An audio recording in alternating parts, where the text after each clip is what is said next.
ओम शांति। ओम शांति।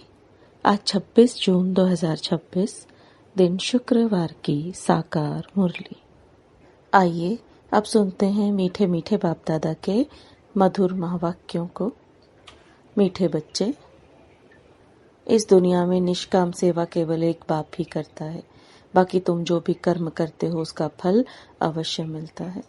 प्रश्न, ड्रामा अनुसार कौन सी बात 100% सर्टेन है जिसकी तुम बच्चों को खुशी है? उत्तर, ड्रामा अनुसार सर्टेन है कि नई राजधानी स्थापन होनी ही है। तुम बच्चों को खुशी है कि श्रीमत पर हम अपने लिए अपनी राजधानी स्थापन कर रहे हैं। इस पुरानी दुनिया का विनाश तो होना ही है। तुम बच्चे जितना पुरुषार्थ करेंगे उतना ऊंच पद प्राप्त होगा। गीत, तुम्हें पाके हमने जहां पा लिया है, जमी तो जमी आसमां पा लिया है। ओम शांति। जो बच्चे कहते हैं बाबा भी वही कहते हैं। बच्चे कहते हैं बाबा तुम्हें पाके हम स्वर्ग के मालिक बनते हैं। बाप भी कहते हैं बच्चे मन मना भव। बात एक ही हो गई। मनुष्य सब पूछेंगे कि ब्रह्मा कुमार कुमारियों को इस सत्संग में जाकर क्या मिलता है। तो ब्रह्मा कुमार कुमारियां कहते हैं हम बाप दादा से विश्व के मालिक बनते हैं। विश्व का मालिक और कोई बन ना सके। विश्व के मालिक यह लक्ष्मी नारायण ही बनते हैं। शिव बाबा तो विश्व का मालिक हो नहीं सकता। तुम बच्चे विश्व के मालिक बनते हो। तुम्हारा बाप विश्व का मालिक नहीं बनता। ऐसी निष्काम सेवा करने वाला और कोई होता नहीं। हर एक को अपनी सेवा का फल जरूर मिलता है। भक्ति मार्ग में वो किसी भी प्रकार से जो कोई कुछ भी करते हैं, सोशल वर्कर को भी सेवा का फल जरूर मिलता है। गवर्नमेंट से पगार मिलता है। बाप कहते हैं मैं ही एक निष्काम सेवा करता हूँ जो बच्चों को विश्व का मालिक बनाता हूँ और मैं नहीं बनता हूँ। बच्चों को सुखी करके सुखधाम का मालिक बनाए, 21 जन्मों का सुख दे, मैं अपने निर्वाण धाम में व वानप्रस्थ अवस्था में बैठ जाता हूँ। वानप्रस्थ तो मूल वतन को ही कहेंगे। मनुष्य वानप्रस्थ लेते हैं, बच्चों को सब कुछ दे जाए, सत्संग आदि करते हैं, गुरु करते हैं कि यह मुक्ति का रास्ता बताए। अब तुम बच्चे जान गए हो कि मुक्ति, जीवन मुक्ति का रास्ता कोई मनुष्य मात्र कभी किसी को बता नहीं सकते। वे किसी को भी सद्गति दे नहीं सकते, अपने को भी नहीं दे सकते। अपने को दें फिर दूसरों को भी दे सकें। बाप आते ही हैं परम धाम से, वह वहां का रहने वाला है। तुम बच्चे भी वहां के रहने वाले हो। तुमको पाठ बजाना है इस कर्म क्षेत्र पर। बाबा को भी एक बार यहाँ आना है तुम बच्चों के लिए। जबकि स्वर्ग की स्थापना हो रही है तो जरूर नरक का विनाश होना ही है। अभी तुम जान गए हो शिव बाबा ब्रह्मा द्वारा आदि सनातन देवी देवता धर्म की स्थापना कर रहे हैं। तुम जानते हो हम मनुष्य से देवता बन रहे हैं फिर से। तुम बच्चों की बुद्धि में है कि हर 5000 वर्ष बाद हम आकर फिर से ब्रह्मा द्वारा शिव बाबा के बच्चे बनते हैं। वर्षा पाने के लिए पतित पावन उनको कहा जाता है। नॉलेजफुल ज्ञान का सागर भी है। योग अर्थात याद सिखाते हैं, परंतु निराकार कैसे समझाए, इसलिए कहते हैं ब्रह्मा द्वारा मनुष्य से देवता बनाता हूँ, अर्थात देवी देवता धर्म की स्थापना कराता हूँ। अब वह धर्म है नहीं, फिर बनाना पड़े। अब फिर से आदि सनातन देवी देवता धर्म की स्थापना कर बाकी सबको मुक्ति धाम में ले जाता हूँ। भारत प्राचीन खंड है, इसलिए भारत की आदमशुमारी वास्तव में सबसे जास्ती होनी चाहिए। ऐसी बातें और कोई की बुद्धि में नहीं आती हैं। आदि सनातन देवी देवता धर्म सबसे जास्ती बड़ा होना चाहिए। 5000 वर्ष से उन्हों की वृद्धि होती रहती है। बाकी और तो आते ही हैं। 2500 वर्ष के बाद इस्लामियों की आदमशुमारी कम होनी चाहिए।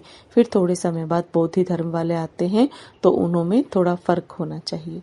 इस्लामी बौद्धि आदि पहले सतो प्रधान है, फिर धीरे धीरे तमो प्रधान बनते हैं। यह भी हिसाब है। जो अनन्य समझदार बच्चे हैं उन्हों का ख्याल करना पड़े। आजकल लिखते हैं चाइनीज सबसे ज्यादा है, परंतु उन्हों को सृष्टि चक्र का ज्ञान तो है नहीं। यह सब राज तुम बच्चों की बुद्धि में है। जो पढ़े लिखे हैं उन्हों को डिटेल में समझाना होता है। देवी देवता धर्म वालों को 5000 वर्ष हुए तो इस समय उन्हों की संख्या बहुत होनी चाहिए, परंतु देवी देवता धर्म वाले फिर और धर्मों में कन्वर्ट हो गए हैं। पहले बहुत मुसलमान बन गए, फिर बौद्धि भी बहुत बने हैं। यहाँ भी बौद्धि बहुत हैं। क्रिश्चियन तो बेशुमार है। देवता धर्म का तो नाम ही नहीं है। अगर हम ब्राह्मण धर्म कहें तो भी हिंदुओं की लाइन में डाल देंगे। अभी तुम जानते हो आदि सनातन देवी देवता धर्म स्थापन हो रहा है, हम ब्राह्मणों द्वारा श्रीमत पर। यह भी समझ होनी चाहिए, धर्म गाए तो जाते हैं ना। यहाँ के मनुष्य अपने को हिंदू की लाइन में ले आते हैं, कहेंगे हिंदू आर्य धर्म है, सबसे पुराना है। भारतवासी पहले पहले आर्य थे, बहुत धनवान थे, अब अन आर्य बन गए हैं, कोई अक्ल नहीं। जिसको जो आता वह धर्म का नाम रख देते हैं। झाड़ के पिछाड़ी छोटे छोटे पत्ते टाल टालियां निकलते हैं, नए का थोड़ा मान होता है। अभी तुम बच्चे जानते हो कि हम बाबा से स्वर्ग का वर्षा ले रहे हैं, तो ऐसे वर्षा देने वाले बाप को कितना याद करना चाहिए। तुम जितना जास्ती याद करेंगे, एक तो वर्षा मिलेगा और तुम पावन बनेंगे। लौकिक बाप से तो धन का वर्षा मिलता है, साथ साथ फिर पतित बनने का भी वर्षा मिलता है।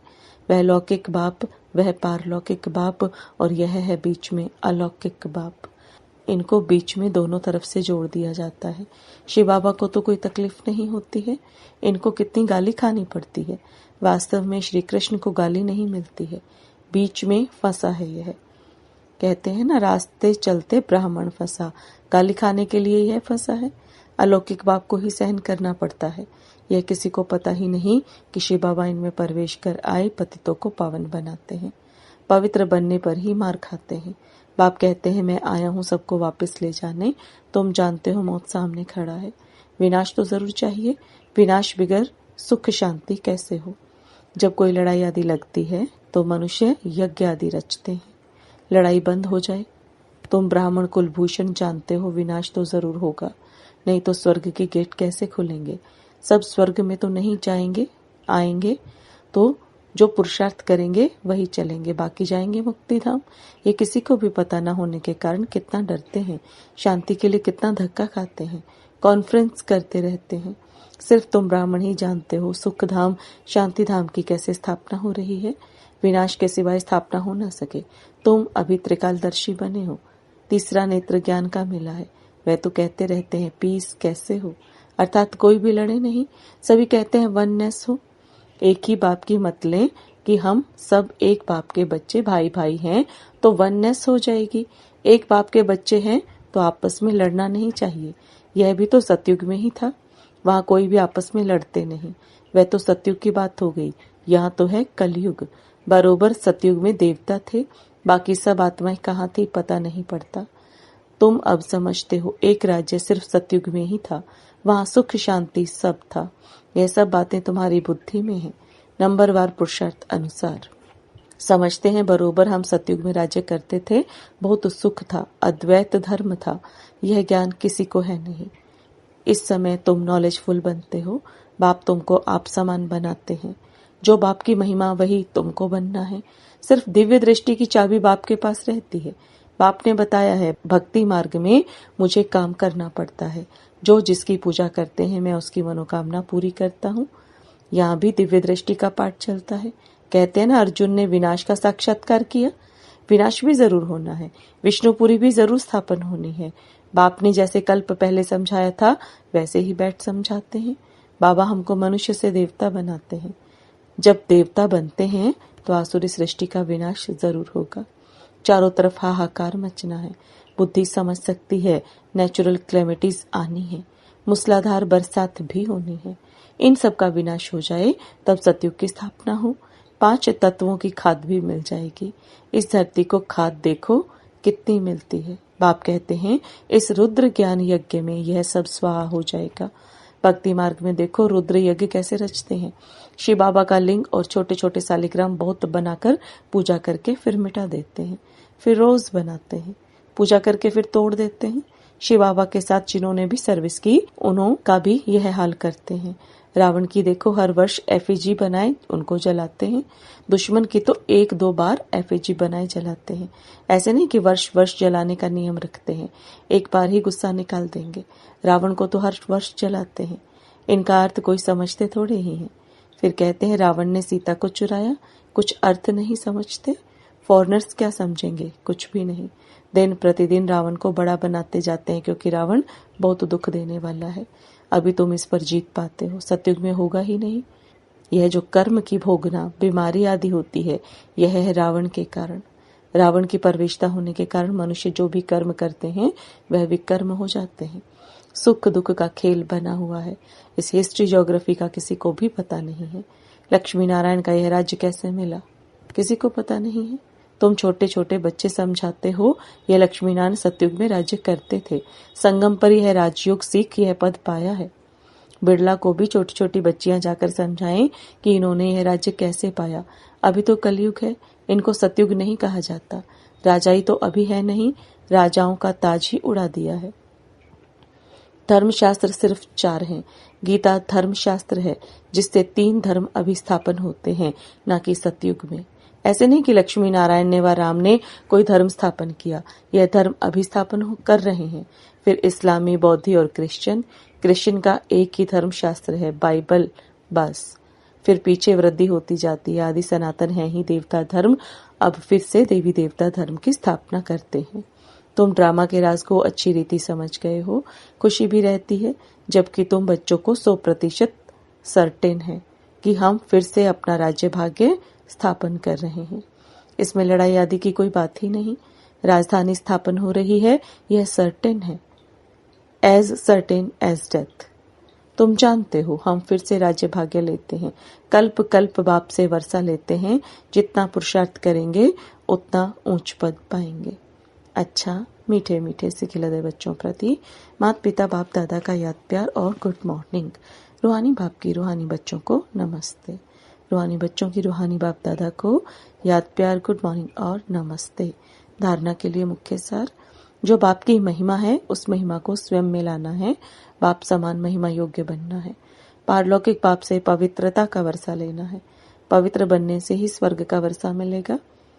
श्रीमत पर अपने ही तन मन धन से एक आदि सनातन देवी देवता धर्म की स्थापना करनी है। वरदान, पुराने संस्कार रूपी अस्थियों को संपूर्ण स्थिति के सागर में समाने वाले समान और संपूर्ण भव। पुराने संस्कार रूपी अस्थियों को संपूर्ण स्थिति के सागर में समाने वाले समान और संपूर्ण भव। अब बाप दादा के वरदान को विस्तार में समझेंगे। बाप समान व संपूर्ण बनने के लिए सृष्टि की कयामत के पहले अपनी कमजोरियों और कमियों की कयामत करो। कोई भी उलझन का नाम निशान न रहे, ऐसा अपने को उज्जवल बनाओ। जैसे जन्म परिवर्तन के बाद पुराने जन्म की बातें भूल जाती हैं, ऐसे पुरानी बातों को, पुराने संस्कारों को भस्म करो। अस्थियों को भी संपूर्ण स्थिति के सागर में समा दो, तब कहेंगे समान और संपूर्ण। स्लोगन, विस्तार को सार में समाने की जादूगरी सीख लो तो बाप समान बन जाएंगे। विस्तार को सार में समाने की जादूगरी सीख लो तो बाप समान बन जाएंगे। ये अव्यक्त इशारे। सदा हर्षित रहने के लिए अपनी नेचर को सरल बनाओ, सहनशील बनो। सहनशीलता वाले बाहर मुक्ता के वाइब्रेशन को ही नहीं, लेकिन मन के संकल्प भी जो उत्पन्न होते हैं, उन संकल्पों की उत्पत्ति को देखकर भी घबराएंगे नहीं। अपनी सहनशीलता से सामना करेंगे और सूरत से सदैव संतुष्ट व प्रसन्न चित्त दिखाई देंगे। उनके नैन चैन कभी भी असंतुष्टता के नहीं दिखाई देंगे। वे संतुष्ट मणि होने के कारण सदा हर्षित रहते हैं। ओम शांति। Om Shanti.